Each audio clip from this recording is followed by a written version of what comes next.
Dinas Perhubungan Jakarta tegaskan bahwa parkir di minimarket semestinya tidak dipungut biaya alias gratis. Ya, dan untuk membahasnya sudah bergabung bersama kami Kepala Dinas Perhubungan Jakarta, ada Pak Syafrin Liputo. Selamat siang Pak Syafrin, apa kabar? Pak Syafrin. Selamat siang Mas Gede. Iya, Pak Syafrin. Yap. Ini di berbagai daerah, ada di Bekasi, ada di Surabaya, dan di Jakarta masih banyak kita temui masyarakat yang pada akhirnya enggan ke minimarket justru karena juru parkir liar ini yang memaksa untuk meminta uang parkir. Begitu. Tanggapan Anda seperti apa Pak Syafril? Karena ini kan sudah ada aturannya sebenarnya bahwa parkiran itu dilarang. Ya baik, jadi sebagaimana kita ketahui bahwa keberadaan minimarket untuk di Jakarta, kami sudah lakukan koordinasi dengan provider dalam hal ini pemiliknya, di mana disebutkan bahwa seluruh minimarket itu fasilitas umumnya berupa parkir itu merupakan fasilitas yang disiapkan untuk pelanggan dan sifatnya adalah gratis. Kecuali tentu minimarket yang berada di salah satu kawasan tertentu seperti ruko yang satu kesatuan ruko, kemudian parkirnya memang menjadi satu kesatuan, di sana sudah ada pengelola parkir yang benarnya. Nah, untuk yang berdiri sendiri, kemudian ini dimanfaatkan oleh oknum-oknum tertentu untuk melakukan pungutan, mengatur seolah-olah dan melakukan pungutan. Yang lebih meresahkan adalah adanya pungutan dengan memaksa jumlah tertentu. Ini tentu yang sangat meresahkan.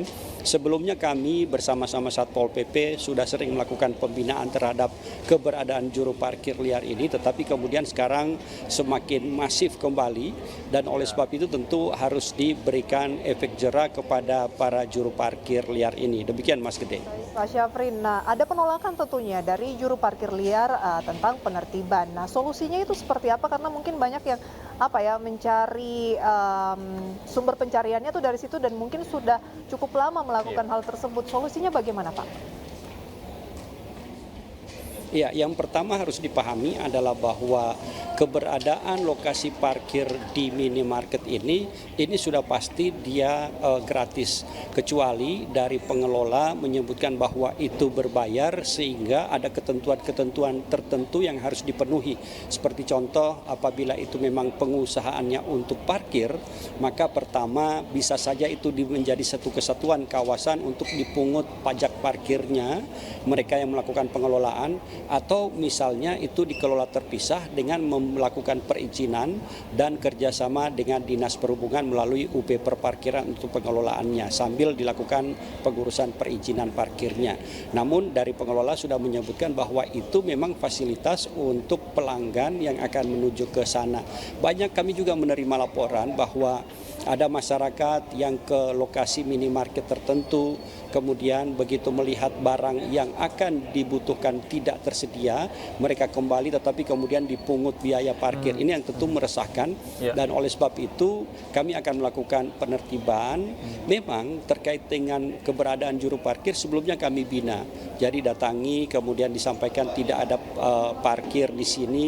Rekan-rekan UP Parkir juga sudah melakukan himbauan kepada pemilik untuk dipasang rambu-rambu dan bahkan spanduk di lokasi tersebut parkir gratis. Tetapi kemudian oknum-oknum ini kembali lagi masuk, dan tentu ini yang akan kita lakukan karena terkait dengan keberadaan juru parkir liar ini domain kepada orang yang melakukan tindakan yang menyebabkan keresahan masyarakat, maka tentu penegakan hukumnya harus juga dilakukan secara terkoordinasi. Kami sudah melakukan koordinasi dengan rekan-rekan dari Satpol PP dan juga akan dilakukan tindakan untuk masuk ke dalam tindak pidana ringan nantinya. Ya, Pak Syafrin, kita kan seringkali menghadapi situasi di mana para parkir liar ini kan melakukan aksi-aksi premanisme begitu ya, pengancaman kepada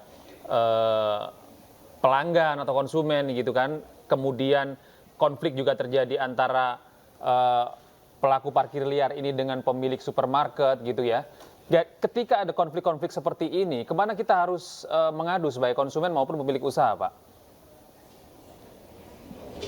Ya, baik, tentu kami berharap masyarakat yang mengalami kondisi situasi yang tidak nyaman di lokasi-lokasi tersebut dapat juga melaporkan kepada pemerintah Provinsi DKI Jakarta melalui kanal Zaki atau CRM, yang tentu berdasarkan laporan ini, titik di mana dilaporkan itu menjadi prioritas kami untuk dilakukan penindakan.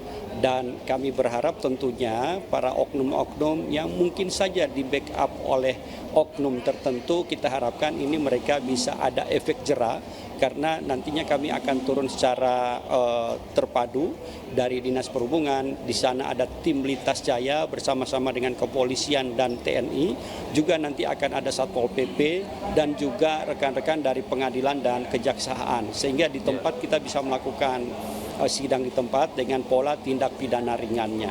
Demikian Mas Gede. Pak Syafrin, apakah upaya-upaya seperti ini mampu begitu Pak membuat efek jera kepada para pelaku parkir liar ini? Karena kan memang mereka juga mengaku bagian dari lingkungan situ, kemudian mereka melakukan kegiatan itu karena terbatas pekerjaan begitu. Apakah ada upaya-upaya yang lebih efektif untuk mengkaryakan tenaga mereka itu ke dalam bentuk-bentuk pekerjaan yang lain, ataukah ada semacam kerjasama ataupun pelatihan-pelatihan pekerjaan, Mbak, supaya teman-teman yang melakukan parkir liar ini tenaganya dapat disalurkan dengan baik dan lebih produktif begitu, Pak? Ya, baik. Jadi pemerintah Provinsi DKI Jakarta, tadi saya sudah sebutkan, kami melakukan pembinaan awal melalui UP Perparkiran dengan mengunjungi lokasi-lokasi yang sekiranya menimbulkan keresahan masyarakat dan memberikan himbauan untuk di sana parkirnya tidak dipungut biaya dan gratis. Tapi kemudian pola ini ternyata belum memberikan efek jera. Ya. Nah, sekarang tindakannya adalah secara terpadu tim akan turun dan kemudian memberikan sanksi dengan pengenaan tindak pidana ringan nantinya di tempat. Baik. Dan kemudian kami juga dari pemerintah Provinsi DKI Jakarta sudah melakukan pembinaan dengan membuka diklat-diklat atau untuk mengkaryakan mereka melalui Dinas Tenaga Kerja di wilayah-wilayah 5 wilayah itu sering dilakukan kursus singkat agar mereka memiliki keterampilan dan kemampuan yang mumpuni untuk kemudian bisa diusahakan. Demikian Mbak Fasa. Baik Pak Syafrin, berarti ada kerjasama dengan Dinas Tenaga Kerja begitu ya, dan ini kita apresiasi, artinya para pelanggan sekarang sudah lebih bisa berhak begitu ya menolak ketika ada oknum-oknum yang menerapkan parkir liar. Dan perlindungannya juga jelas. Terima kasih Pak Syafrin, semoga upaya yang dilakukan oleh pemerintah dan swasta ini dapat berjalan tentu saja untuk menciptakan sebuah kondisi di mana ada win-win solution di antara pelaku parkir liar, konsumen maupun pemilik usaha. Betul sekali Pak Syafrin, terima kasih. Selamat bertugas kembali.